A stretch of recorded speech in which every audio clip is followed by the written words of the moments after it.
Assalamualaikum warahmatullahi wabarakatuh. Yang saya hormati Ibu Wit Aryani SHM selaku dosen pengampu mata kuliah pengantar Hukum Indonesia.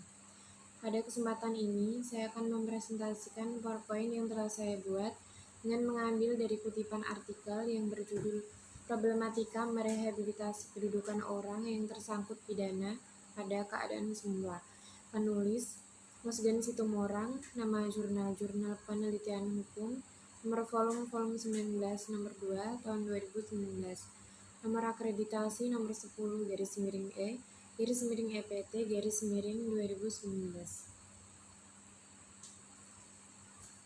Sebelumnya, perkenalkan terlebih dahulu, nama saya Mariska Vindel Malia dengan NIM 2021-20118, kelas C Fakultas Hukum Universitas Muria Kudus.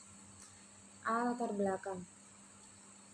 Rehabilitasi adalah hak seseorang untuk mendapat pemulihan haknya dalam kemampuan, kedudukan, dan harkat, serta martabatnya yang diberikan pada tingkat penyidikan, penuntutan, atau pengadilan, karena ditangkap, ditahan, dituntut, ataupun diadili tanpa alasan yang berdasarkan undang-undang atau karena kekeliruan mengenai orang atau hukum yang diterapkan. B. Rumusan masalah. Mengapa rehabilitasi terhadap orang yang hilang kedudukan atau jabatannya sulit untuk diwujudkan? Dalam pengertian pengembalian ke polisi atau kedudukan semula dalam prakteknya sering tidak dapat dilaksanakan.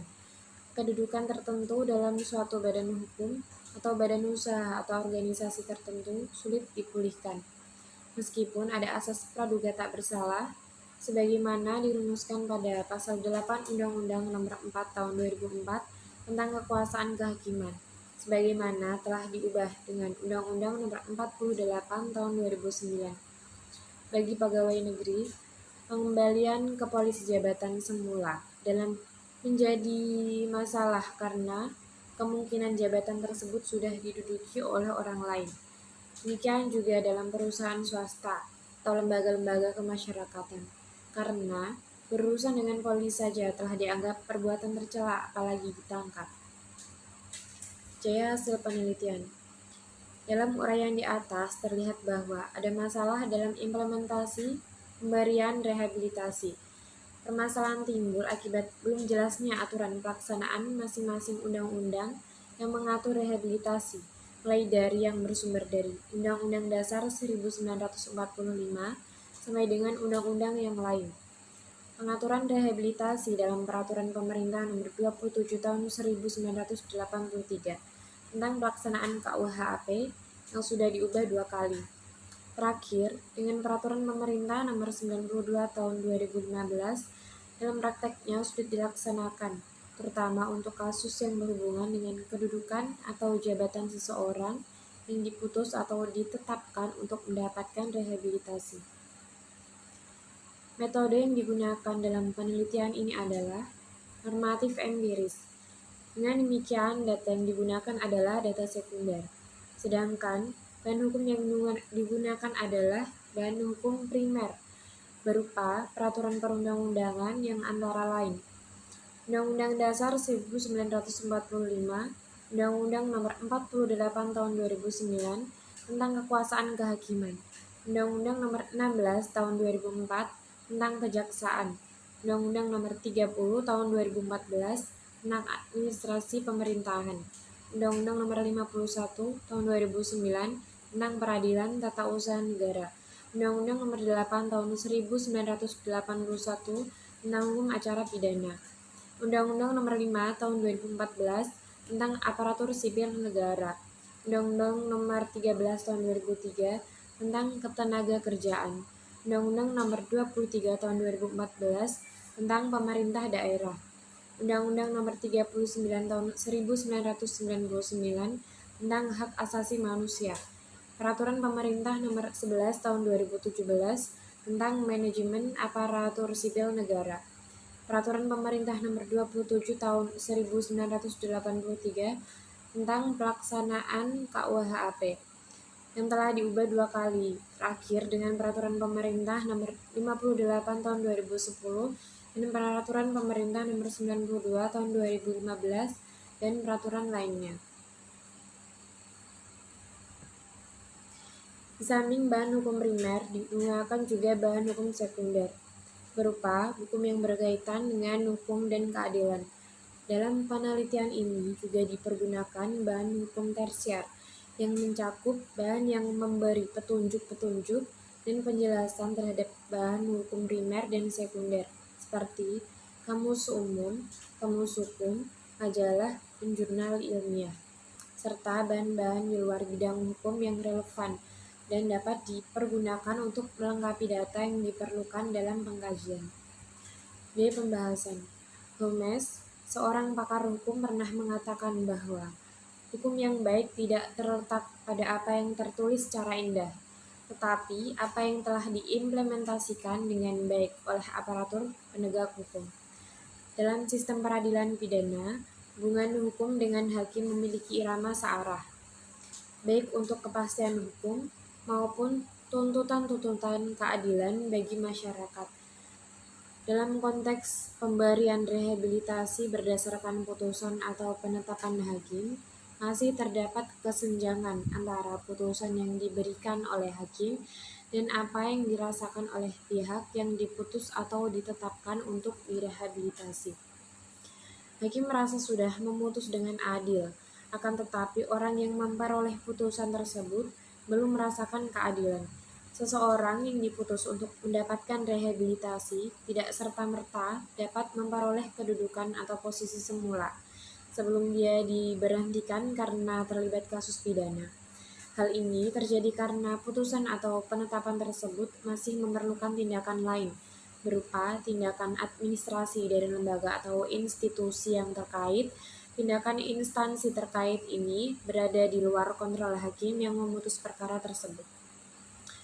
Rehabilitasi diatur dalam beberapa peraturan perundang-undangan, antara lain dalam Undang-Undang Dasar Republik Indonesia tahun 1945, Pasal 14 Nomor 1, Presiden memberi gerasi dan rehabilitasi dengan memperhatikan pertimbangan Mahkamah Agung. Dalam hal ini, rehabilitasi merupakan suatu tindakan Presiden dalam rangka mengembalikan hak seseorang yang telah hilang, karena suatu keputusan hakim yang ternyata dalam waktu berikutnya terbukti bahwa kesalahan yang telah dilakukan seorang tersangka tidak seberapa dibanding dengan perkiraan semula atau bahkan ia ternyata tidak bersalah sama sekali. Fokus rehabilitasi ini terkait pada nilai kehormatan yang diperoleh kembali dan hal ini tidak tergantung kepada undang-undang, tapi pada pandangan masyarakat sekitarnya. Kemudian, rehabilitasi juga diatur dalam Undang-Undang Nomor 4 Tahun 2004 tentang kekuasaan kehakiman, sebagaimana yang telah diubah dengan Undang-Undang Nomor 48 Tahun 2009 Pasal 9 yang berbunyi 1. Setiap orang yang ditangkap, ditahan, dituntut atau diadili tanpa alasan berdasarkan undang-undang atau karena kekeliruan mengenai orangnya atau hukum yang diterapkan, berhak menuntut ganti rugi dan rehabilitasi. 2. Pejabat yang dengan sengaja melakukan perbuatan sebagaimana dimaksud pada ayat 1 dipidana. 3. Ketentuan mengenai tata cara penuntutan ganti kerugian, rehabilitasi, dan pembebanan ganti kerugian diatur dalam undang-undang. Dalam penjelasan pasal 9, katakan bahwa pengertian rehabilitasi dalam undang-undang ini adalah pemulihan hak seseorang dalam kemampuan atau posisi semula yang diberikan oleh pengadilan. Kemudian, dalam Undang-Undang Nomor 5 Tahun 1986 tentang Peradilan Tata Usaha Negara Junto, Undang-Undang Nomor 9 Tahun 2004 Junto, Undang-Undang Nomor 59 Tahun 2009, Pasal 97 Ayat 7, 8, 9, 10, dan 11. Undang-Undang Republik Indonesia Nomor 13 Tahun 2003 tentang Ketenagakerjaan Pasal 160, Undang-Undang Nomor 23 Tahun 2014 tentang Pemerintahan Daerah Pasal 83, Peraturan Pemerintah Nomor 11 Tahun 2017 tentang Manajemen Pegawai Negeri Sipil Junto, Undang-Undang Nomor 5 Tahun 2014 tentang Aparatur Sipil Negara Pasal 285. Undang-Undang Nomor 8 Tahun 1981 tentang KUHP Pasal 97. Beberapa penyebab tidak efektifnya ketentuan mengenai pemberian rehabilitasi adalah dalam konteks mengembalikan kejabatan atau kedudukan semula antara lain. 1. Karena kedudukan semula sudah diduduki oleh orang lain. 2. Keengganan organisasi atau instansi tempat bekerja untuk mengembalikan orang tersebut ke jabatan atau kedudukan semula. 3. Ketidakjelasan peraturan perundang-undangan yang mengatur melaksanakan keputusan pidana adalah jaksa sesuai ketentuan pasal 270 KUHP yang berbunyi, pelaksanaan putusan pengadilan yang telah memperoleh kekuatan hukum tetap dilakukan oleh jaksa, yang untuk itu panitera mengirimkan salinan surat putusan kepadanya. Hal mana perlu diperintahkan secara tegas dalam amar putusan atau penetapan? A. Syarat yang harus dipenuhi agar rehabilitasi dapat dalam konteks mengembalikan jabatan atau kedudukan semula dapat dilaksanakan. B. Pengawasan pelaksanaan rehabilitasi. C. Kewajiban bagi instansi atau organisasi tempat seorang yang mendapatkan rehabilitasi untuk mengangkat kembali orang tersebut pada kedudukan semula dan sanksinya apabila tidak dilaksanakan. Kesimpulan. Rehabilitasi dalam kedudukan atau jabatan yang sudah hilang sulit untuk dilaksanakan karena banyak faktor. Faktor-faktor tersebut antara lain adalah A. Ketidakjelasan peraturan perundang-undangan yang mengatur implementasinya. B. Keengganan organisasi atau instansi tempat bekerja untuk mengembalikan orang tersebut ke jabatan atau kedudukan semula. C. Karena kedudukan semula sudah diduduki oleh orang lain. D. Ketidakjelasan siapa yang bertanggung jawab dalam melaksanakan putusan atau penetapan tersebut. E. Ketidakjelasan siapa yang memantau pelaksanaan putusan tersebut. F. Yang bersangkutan tidak memenuhi syarat lagi untuk menduduki jabatan atau kedudukan semula. G. Yang bersangkutan enggan kembali untuk menduduki kedudukan atau jabatan semula. F. Saran. Agar pelaksanaan rehabilitasi lebih efektif, maka dalam pra-peradilan untuk mendapatkan rehabilitasi tersebut seharusnya bersifat otomatis, seperti dalam putusan pokok perkara atau tidak perlu diajukan tersendiri oleh tersangka. Seharusnya dalam amar penetapan diuraikan tujuan penyampaian penetapan rehabilitasi pada instansi tempat bekerja atau bersekolah agar pemohon dapat dipekerjakan kembali atau bersekolah kembali, sekalipun tidak bersifat menghukum instansi tempat bekerja atau bersekolah atau pihak lain.